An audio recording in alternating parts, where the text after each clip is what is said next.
She's been our MLA for 7 years now, but always as a member of the opposition. And there are indications that maybe that could change. And maybe that's idle speculation. Is it too soon for idle speculation? You've got to be kidding me. I'm Dan McLennan. This is FaceTime, and my guest is North Island MLA Claire Trevena. Welcome to the show for the first time. It's a pleasure to be here, Dan. Thank you very much for inviting me. You're very welcome. You and I have sat in here on occasions in the past, but it wasn't until the other night I sat down and tried to figure how long you've been the MLA and was somewhat astounded to see that it has been 7 years already. Does that figure work for you? I find it quite amazing that I've had the honour to represent the North Island for 7 years. In fact, the first time we sat here, it was during the campaign, and I sat down with Joy McPhail, the then leader of the NDP, and talking about issues before the election. So it's been a long while. A long, strange trip it's been. Times have changed. Times have changed quite a bit recently. Let's start, of course, with the defection of John Van Dongen from the Liberal Party. Did you see this coming? Well, I think that there's clearly been indications that people aren't happy in the Liberal caucus. It's not, they're not smiling a lot. There's a lot of tension, a lot of frustration, quite clearly. That anyone was going to leave the party specifically. No, we hadn't actually said, being able to pinpoint anyone, but there's clearly been a lot of people very unhappy with the direction of the party at the moment. And are you anticipating, as some have suggested, that he's only the first? Well, I mean, it is speculation, as I say. We're not seeing the inside workings of the party. I've got to say, it wouldn't surprise me if we saw other people leaving. There are a lot of frustrations there, and people clearly aren't happy. But it's a problem that they have to work on. Unfortunately, because they're government, it's something that we all feel. Because all the time that they are working, and the Premier is working on what she calls her first priority, which is holding together this alliance, we as people of a province have no government. We have a government that is really forgetting all its prime agendas. We had the Premier come in and it was going to be families first, and then it was going to be jobs. And now the focus is on keeping her coalition together. I've got to say, I think that really should be a flag for serious problems for everyone in BC. Now, politics is often described as a blood sport. In BC, it seems we go just that one step further. The problems at the Liberal level were mirrored not that long ago with the problems over on the NDP side. In fact, you were part of the so-called Baker's Dozen and the eventual ousting of Carol James. What is it about leadership in this province that is so tough? Well, I think what we're seeing at the moment is a Premier who really has no vision for the province, nothing that she wants to leave. There's no legacy. It's like all she wants to do is be Premier. And I think that's why we've seen this very quick turnover from families first, and we've seen that undermined time and again by very family-unfriendly policies, whether it's increasing in MSP, increasing in ferry fares, whatever it is that they're doing, it doesn't help families. So we go from that straight to a jobs plan, where she suddenly decides that Canada starts here, but doesn't really know how to take that into creating real employment for communities. I mean, we as Campbell River are one of the jobs plan's pilots. And I know that you interviewed Minister Bell when he was up here for the forum on the pilot. But we had jobs here in Campbell River until a Liberal government's policies took them away. We had active mills here, but it was a Liberal government's failure in the forest industry that meant we didn't have any. But we've also seen, as I say, the Premier's gone from families first, given that one up. Jobs plan, seems to have given that one up. So I think all she wants is to be Premier. And I think that is, again, a real sign that as people of BC, we deserve better. We've got a lot of problems that need dealing with. We need more than somebody just saying, I'm the Premier, I've got a nice smile, vote for me. We're going to come back to the jobs plan. Before Christy Clark went through her baptism of fire, Carol James, NDP leader, was going through the same. And at the time, there was a lot of criticism directed towards yourself and others who were looking for change. In essence, part of the message being, we don't have time for this. The Liberals are getting their house in order. We've got an election coming. This is the wrong time to be changing horses. As history maybe proven that wrong. It seems the transition to Adrian Dix was not as painful as some had thought, and jeepers, based on a look at the polls, it doesn't appear that that decision has hurt the NDP. Time will tell, but at this point in time, it doesn't look as though there are lingering scars. Are you expecting or thinking maybe when it comes time to that race to the polls and where you have to pull all the troops in and get everybody working hard, that there are going to be some holdover problems there? Well, I think that both parties went through a change in leadership at about the same time. We saw the then Premier, Gordon Campbell resigned at the same time that our party was going through a leadership election. So we had two leadership elections back to back. I think what we have is a very clear difference is that our caucus is working very closely together.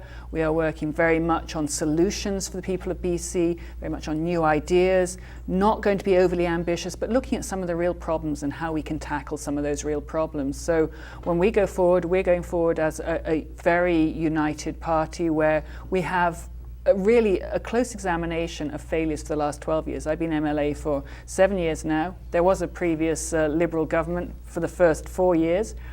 By the time we go to the polls, it'll be in a very long time with a very stale government, and that's what we're looking at as a caucus and as a party, of how we can address the problems that BC faces and really offer us solutions and alternatives for people. And will those wounds have been healed within the NDP, those who did not wish to see Carol James go?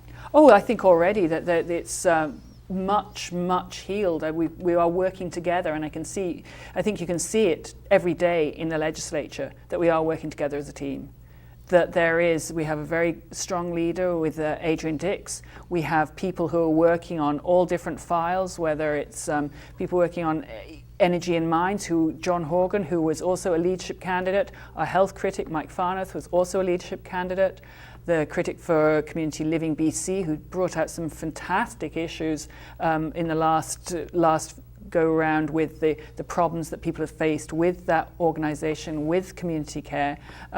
Nicholas Simons, he's got a high profile. Everybody who actually took part has been playing part of the team, and I think everybody else has come in and working very much on that focus of saying we have one job, and that job is to prove to people of BC that we are not just the opposition, but that we are a government in waiting, a serious group of people who have been holding the government to account for the last 7 years, who have been showing that there are great failings in this government, and who have ideas and initiatives that we'd like to offer to the people of BC so that we can really give families a chance to come first, really give people a chance of hope and have a chance of employment, and really give our communities the hope that there is going to be something more than just, will the last one out turn out the lights? Can you allow yourself to start thinking like a government in waiting? And if so, should we be expecting to hear more policy as opposed to opposition from the NDP? This is the way we plan to do it. It's not so much that we're thinking as a government in waiting, but we have to be offering those ideas and those alternatives, and we're already starting to do so. We've been very clear on certain areas such as post-secondary education, that we'd be looking at reinstating a grant system, we'd be looking at the student loan system, we'd be looking at investing in that huge skill shortage that we're going to be facing, because that's the way, we talk about jobs and how to create jobs in communities, this is the prime way, is get our young people educated, give them the opportunity to learn a trade, to have post-secondary education, and then we can start really dealing with the jobs problems that we've got. It's looking at things like that. So we are already starting to come out with ideas like any political party. We're not going to throw out everything on the table that we plan to do, but people will be hearing in the next year what it is, piece by piece, that we plan to do. But what we're also very clear about is that everything that we do is going to be based very realistically. It's not going to be saying we'll promise you the world, that we're going to put everything to rights that we think is wrong. It's going to be very focused, and we're going to be costing it all out and making sure that every single piece of what we are offering the people of BC can be paid for. Now, the latest polls put the Christy Clark Liberals in a dead heat with the BC Conservative Party, which is virtually unheard of in recent times. Adrian Dix in the NDP, yourself way out in front of that. one has to assume that the election cannot come fast enough for the NDP. A lot can change between now and that date, but I would assume you'd like to see that vote as quick as you could. We have fixed election dates. We had questions last year when we had the new Premier whether she was going to play around with that fixed election date. She said after September, when she saw that she decided not to have an election, made it very clear that she was going to stick to the fixed election date. That's what's in our law, and that's what we're working towards. So we're working towards a May election, May of next year, to have the election then, and we'll be working very hard in that coming year to do two things. One is to really hold the government to account, continue to hold the government to account. The other is to give people alternatives. We've got two by-elections coming up, which will give some more indication on what's going to happen. And I think that everybody's working very hard to, each party is obviously going to be working very hard to ensure that they win that. And when it comes to the election next year, each party will be working very hard to ensure that they try and win. But a year is a very long time in politics, particularly in BC politics. I think we can see how much can happen in a year. And so we just have to carry on working. As I say, we work hard, we work showing people what it is that we offer, showing people what we believe is important, and hoping that what we believe is important, and I think that a lot of things that we do believe is important matter to people. I mean, when I'm talking to people, whether it's here in Campbell River, over in Gold River, up in Port Hardy, and I'm talking about various problems, various issues, they get it. They can see that they are not better off after 12 years of Liberal government. They can see that their options have diminished greatly, and they generally want to see some change. Indeed, it is amazing how much can happen in 1 year in politics. Our FaceTime Streeter team, the intrepid gatherers of your opinion, has been back out on the street. And one of the questions that occurs is, how much are people actually paying attention to the ebb and flow, to the victories and woes of the NDP and or the Liberals? We sent our team out to ask, how is our MLA doing? And these are the responses we got.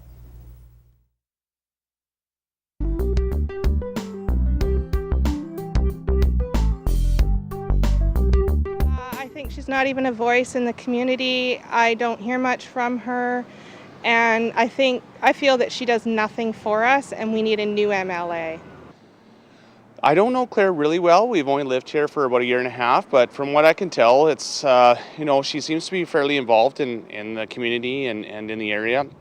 I know she's been in the news recently around trying to advocate for our neighborhoods and our community and our region, which is great. That's what I expect from an MLA, especially in opposition, is to make sure that the resources of the province are being distributed equally among our communities. And certainly Campbell River has had its challenges recently, and I think our MLA has done a good job to make sure that no one's forgotten about us. And so overall, I think she's doing a pretty good job. Could she be doing better? Sure, everybody could be doing a little bit better. But overall, I think she's. I haven't met her yet. I'd sure like to. And so perhaps one thing that would be nice maybe is next time she's having an open house or two or something, or maybe a list of events that she's going to be at, and maybe I'll get a chance to meet her. So that would be nice. But two opposing opinions. There's nothing new there. It seems in this province there's not a lot of middle ground when it comes to NDP and Liberal. First speaker right off the top, she does nothing for us. That's got to hurt. I think it's an opinion. I try to ensure that I'm addressing issues of the community. Try to make sure that I'm available and accessible to people if they've got an issue, if they've got a problem. I'm working both in Victoria and addressing issues, whether it's on resource resource allocations, whether it's on healthcare, on education, and talking about what matters to people I've been talking to in the community and taking that down to Victoria, and also as well as talking in the legislature, talking to ministers, using the access that we have in Victoria to get the concerns of Campbell River and the North Island heard by ministers. And that's one of the things that we can do when we are in Victoria, is actually sort of sit down and talk with ministers about specific problems and make sure we get their ear. So, it's if whoever is listening or watching the program doesn't feel that I'm doing enough, they can get in touch with me and just sort of say what it is that they want me to be talking about. I feel that I'm very open. I put out a weekly newsletter. I can be friended on Facebook, and I'm on Twitter, and have, in fact, in my office window a list of exactly where I'm going to be all week. So, just come on by and come and have a chat.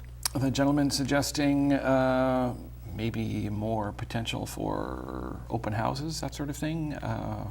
Your thoughts on that? Well, we take all ideas like that and work on them, how best to talk to a lot of people in the community. We tend to hold 1 or 2 open houses a year, and again, try and advertise them as best possible, both in traditional media through newspapers and through radio and so on, as well as through the new social media. Perhaps it's a matter of trying different approaches. I used to do some town hall meetings. Didn't really get much of an audience in Campbell River. We've had sometimes when it's been on a specific issue, we've been having a meeting about forestry or the environment on a specific theme. We get more people to come out to that. We're going to be holding one in a couple of weeks' time on the whole issue of seniors driving tests and Drive Able. That's going to be coming up at the end of April, so I hope to be seeing a lot of people at that, and that will be advertised in the usual way. So it depends on whether we're doing themes and that, but it's also very good to hear from people about how they feel that they'd like to interact with me, whether it's at an open house or at another event. I'm always willing to talk to people, and as I say, if somebody wants to pop by the office and drop in and have a chat, I'd be happy to see them. Now, you were mentioning the BC Jobs Plan, Canada Starts Here, earlier on. It doesn't seem like that long ago, but it was over 2 months ago now, it seems to me, that we had Jobs, Tourism and Innovation Minister Pat Bell bring the forum to Campbell River. It was around the end of January. Let's get everybody together, let's brainstorm and come up with some ideas, and then from there we'll develop a steering committee and move out and expand from there. That was over 2 months ago now. Have you heard anything coming from that forum? It seems there's almost been a bit of a vacuum here since then. Well, I've not heard anything specific. I believe that the steering committee that was going to be set up is being worked through with Rivercorps, and they're taking a lead on this as the economic development arm for the city. They're going to be working on the jobs plan. My concern about the jobs plan has been that it's not just rhetoric, that it is real assistance to the community in working on how to get jobs, what it is that we should be doing. And I've said very clearly, I'm very supportive that we need to have jobs in the community. There's no question that we had major employers that have disappeared. We have other strong anchors still, but we do really need to be ensuring that we can attract people, can attract families here, so we can keep the schools and the community vibrant. So we need to ensure that we can attract jobs. So I'm willing to work on a serious approach on doing that. But I'm starting to feel that it has been a lot of rhetoric without much substance, that it's just being downloaded again onto the usual suspects. There's going to be Rivercorps, who would already be trying to attract jobs to the community. That's their job. They're an economic development arm. To have the government saying, we are directing you to do this, well, they're already there. So I want to see something a bit more substantial, and it is something that I'm going to be addressing the minister about when we get back to the legislature in a couple of weeks' time. Are you concerned that maybe there's been a bit of a loss of momentum as well? We had hoped we were going to hear more or something about a steering committee after 6 or 7 weeks or so. It's been longer than that now. There's nothing come out of the ministry in recent days. Mm-hmm. Well, I think that people who attended might feel deflated because they all came hoping that they were going to be, that there was a lot of energy in the room and that something was going to move and that we would be working very closely on this. I think that it really does belie what the jobs plan is, that it is a lot of rhetoric, that there isn't really much there. It isn't, just saying we have a jobs plan doesn't create the jobs. You've got to be looking at things like it's long term. You don't create jobs overnight. You don't create jobs in the 15 months between coming to Campbell River and an election. You create jobs by looking at serious things like training, post-secondary. You look at jobs training by looking at the sectors of how to encourage sector development, how to encourage different alternatives. And one of the things that we talk about quite a lot, and we've been raising a lot in the legislature, is the value-added sector and how we can create jobs with the resources that we have in our communities. And Campbell River is the prime example of that. We are at the centre of the coastal forest industry, and yet we don't have a mill. And so that would be looking at our forest industry and how we can maximise jobs out of that would be a simple way, a relatively simple way of looking at a jobs plan for our community. And that was kind of held out as one of the prime possibilities by the minister himself. There's potential. Everybody's looking for that second growth, wants to be the home of that new second growth sawmill on the island. Have you heard anything in the way of substance, anything dangling out there for the possibility of some optimism? From the minister, no. From the industry or anyone else? From the industry, neither. I think that at the moment there is a trepidation. What we're seeing is the acceptance that we can ship the majority of our logs overseas. That there is a horrifying statistics that we last year, in 2011, in raw log exports, shipped 5.5 million cubic meters of raw logs overseas. That is the distance from Victoria, loaded logging trucks from Victoria to Thunder Bay. I mean, just picture it, one after the other, after the other, after the other. You're just driving for day after day after day after day. And all you're seeing, all your drive, are loaded logging trucks. That's the amount of value, that's the amount of logs that left our province last year, unused. Nothing done to them, just raw. That's it. We can do better than that. I mean, our community could do better than that. So let's be innovative. Let's work on these things. Let's try and ensure that we are getting a real value added, rather than just saying to people, "Oh, we're going to have a mill on the island." Just saying it doesn't make it happen. We've got to look at these things seriously. How are we going to do that? How are we going to attract business? How are we going to make sure that the companies that do use our resource and do make a profit for their shareholders, which they are entitled to do because they have licenses, how can we make sure that those logs are also used for our community, so it's the benefit of everybody? So you're saying there's no incentive really for the industry to consider that second growth sawmill if they can ship the raw lumber easily, or the raw logs easier? Well, there's no incentive, there's no suasion. They're just allowed to. They're allowed to ship the raw logs off. The Minister of Forest has an advisory committee which looks at whether those logs are surplus to requirements. So what will it take to Well, salvage? the minister, one thing it takes is the minister to follow his own rules, because he overruled that committee which says those logs are not surplus to requirements, there is a home for them, there is a use for them. He overruled that committee about more than 80 times. So what will it take to salvage Campbell River's BC Jobs Plan pilot project status to make this seem like something worthwhile? You want to see some results, obviously. Well, I'd like to see some results, whether it's through the jobs plan or whether it's through serious work by the hard work of Rivercorps and of others who are trying to make things happen. I cannot see any commitment from the government to put the suasion on anyone or ensure that we are, as I say, using for the raw log example, of keeping those logs here, keeping those logs to the use of Campbell River. There's no indication that that's going to come through. There's no indication that anything that the government is really doing is helping Campbell River. I can see, say, some of the things Rivercorps is doing, yes, but these are things they would have been working on anyway, with or without the jobs plan. So, jobs plan, lots of nice banners, lots of booklets, lots of coffee was drunk that day in Campbell River. But is it bringing us anything? I haven't seen any results so far, and I'm getting very skeptical. Now, I couldn't invite you back here without talking about the North Island Hospitals Project, a discussion topic that goes way back. You had hoped after the business case was presented to the province in late December, that we might actually hear something about it with the provincial budget in February. That day came and went with no such news. Have you had any further indications as to when we might hear something? I've heard nothing. I'm going to be asking the Ministry of Health that precise question of when we're going to hear something, because if the business plan went to the government in December, why wasn't it in the budget? And it's not just a matter of being in the budget speech. It's not just a matter of the finance minister standing up and in one of his lists of what's going to happen mentioning our hospitals. It's actually line by line looking at the budget document. It's not there. There is no mention of our hospitals there.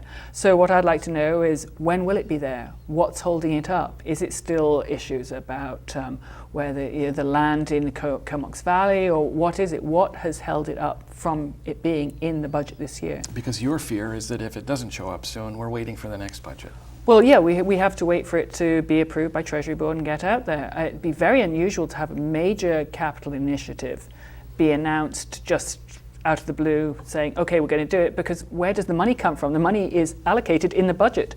The budget is for the next 3 years. It hasn't been allocated in that budget. So where are they going to get the money from if it's not in this budget? This is the thing. We have a budget because of the plans for the year. It's the plans, and capital budget is plans for many years. It's not listed there. It's clearly not in the plans for this year. So I want to find out from the Minister of Health, when will it be in your plans to start work on our hospitals, because we've waited long enough for new hospitals in this area. You've got to be concerned that they're hanging on to it, and if they are going to give us the money, they're going to wait until before the next election. That's a possibility. I think that people would see through that, because they know that we've been waiting for a long while for these hospitals. That if it is just announced as come and vote for us because we're going to provide you new hospitals, I think that people are smart enough to see that as election games, and know that they've been held up for a year of when we could be working on building a new hospital, where we could be closer to getting a hospital, just for partisan politics, and that's a shame. And we still haven't resolved some of the issues that are going to have to be dealt with if and when the funding does come forward, such as the Campbell River physicians' concerns when it comes to the unified working staff model, or whether we're split between two. You've got to be concerned that these things are going to take time as well. Yes, these things are governance and what's going to be in both hospitals. We still get the assurances from the health authority that we're going to get exactly what we've got before, that don't worry about the governance. But we've got to get approval for the hospitals to be built. It's going to take a few years for the hospitals to be built. They're not going to be built overnight. Those few years give us the time for things like governance structures, where there is questions between the different groups of doctors. It gives them time to work that out. But we've got to start building it. We've got to start building it. You know, it's amazing. 7 years seems like a long time, but half an hour goes in a real hurry. I'd like to thank you for coming in to join the new program after being here so many times in the past. It's a real pleasure, Dan. Thank you very much for having me. My guest has been North Island MLA Claire Trevena, our MLA for the last 7 years, which has surprised me when I looked at that. But the next election coming up in a little over a year. So, and as we say, so much can change in the space of 1 year. So goodness knows what we'll be talking about the next time you're back, and hopefully you will be back. I'd love to be. Pleasure. Of course, we'd also like to hear what the viewers think of the show and what topics you'd like to see us cover.